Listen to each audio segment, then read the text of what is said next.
So hello WBJ 2026 aspirants. তো এই টাইমে তোমাদের যারা আর কি ফ্রেশার ক্যান্ডিডেটস আছো তাদের কথাই বলছি। তোমাদের এখন এইচএস এক্সামিনেশনও চলছে, কারণ আমি যতটুকু জানি ওয়েস্ট বেঙ্গল বোর্ড যারা হায়ার সেকেন্ডারি দিচ্ছ এই বছর তাদের 12 তারিখ থেকে পরীক্ষা শুরু হয়ে গেছে, আর আই থিঙ্ক 27 তারিখ অব্দি পরীক্ষা চলবে। সিবিএসসি যারা স্টুডেন্টস আছেন তাদেরও খুব তাড়াতাড়ি সেমিস্টার এক্সামিনেশন স্টার্ট হবে, মানে এখন তো সেমিস্টার সিস্টেম শুরু হয়ে গেছে এইচএস এ।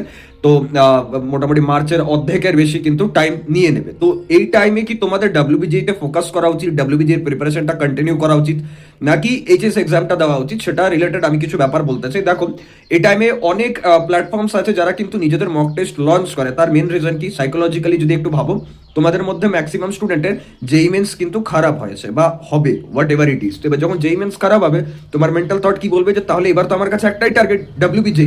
তো এই মোমেন্টে যদি ডাব্লিউবিজে এর কেউ যদি মক টেস্ট বা কোনো কোর্স লঞ্চ করে, তুমি কিন্তু ইনস্ট্যান্টলি ট্রিগার্ড হয়ে পর ওই কোর্সটা কিনে নেবে। তো এটা একটা সাইকোলজিক্যাল আর কি মানে মার্কেটিং বলা যেতে পারে। তো সেই সেন্স দিয়ে আমি তোমাদের সাবধান করতে চাই যে ঠিক আছে, তুমি ডাব্লিউবিজে তে ফোকাস করো, ডাব্লিউবিজে তোমার একদম ওয়ান অ্যান্ড অনলি এখন অপশন, আমি মানছি, কিন্তু নিজের এইচএস এক্সামিনেশনটাকে খারাপ কিন্তু কেউ করো না।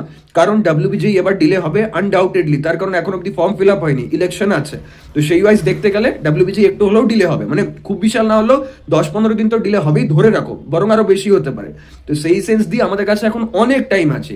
এই টাইমটা তোমরা নিজেদের যে বেসিক বা কনসেপ্ট যে স্ট্রং করার যে অপশন, সেটার দিকে ধ্যান দাও। সেটা ইউটিউব থেকে হোক, কোনো পেড কোর্সেস থেকে হোক, কোনো টেক্সট বুক প্র্যাকটিস করে হোক, এমটিজি আরিয়ান কিছু প্র্যাকটিস করে হোক, সেটাতে ধ্যান দাও।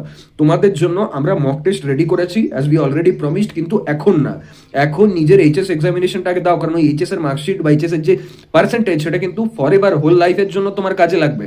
ডাব্লিউবিজি এর মক দিতে গিয়ে এইচএসটাকে বিগড়ে দিলে এরকম কিন্তু করো না, কারণ মক একটা গেলে পরেরটা দিতে পারবে, বা এক প্ল্যাটফর্মে না দিতে পারলে 10টা প্ল্যাটফর্ম আছে।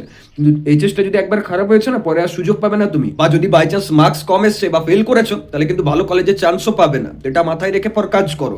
বা সিবিএসসিরও যারা স্টুডেন্টস আছে, তো আমরা ফেব্রুয়ারিতে এইচএসটা শেষ হবে তোমাদের ওয়েস্ট বেঙ্গল বোর্ডের, তারপরই কিন্তু ডাব্লিউবিজে যে মক টেস্ট আছে সেটাকে লঞ্চ করবো। আর 23 তারিখ থেকে তো যাদবপুরে যারা ফার্স্ট ইয়ারের স্টুডেন্ট তাদেরও সেমিস্টার হচ্ছে। অনেকে যারা আমাদের টিমে আছে, যারা ব্যাকএন্ডে কিছু কোশ্চেন্স আর কি বানাচ্ছিল, কোশ্চেন পেপারস গুলো, তো তাদেরও সেমি ফিডব্যাক যে দাদা একবার জেইউর সেমিস্টারটা হয়ে যাক, তারপরে ডাব্লিউবিজে এর মক টেস্ট লঞ্চ করা হোক, তাহলে সবাই মিলে গাইডেন্স দিতে পারবো এই বছরের যারা 2026 এর স্টুডেন্টস আছে। তো তোমাদের এটাই বলবো, টাকা পয়সা কোথাও অযথা নষ্ট করবে না এই সময় নিজেদের এইচএস এক্সামিনেশন। আর যদি কেউ ড্রপার হও, তাহলে তোমরা নিজেদের কনসেপ্ট বিল্ডিং এ ধ্যান দাও। ফেব্রুয়ারি লাস্ট মোস্ট একদম লাস্টের দিকে 28 তারিখ করে বা মার্চের 1 তারিখ করে আমরা কিন্তু মক টেস্ট লঞ্চ করব। ওই টাইমে এনরোল হওয়ার জন্য এখন থেকে টাকা সেভ করে রাখো, কোথাও অযথা টাকা কিন্তু নষ্ট করবে না। Thank you.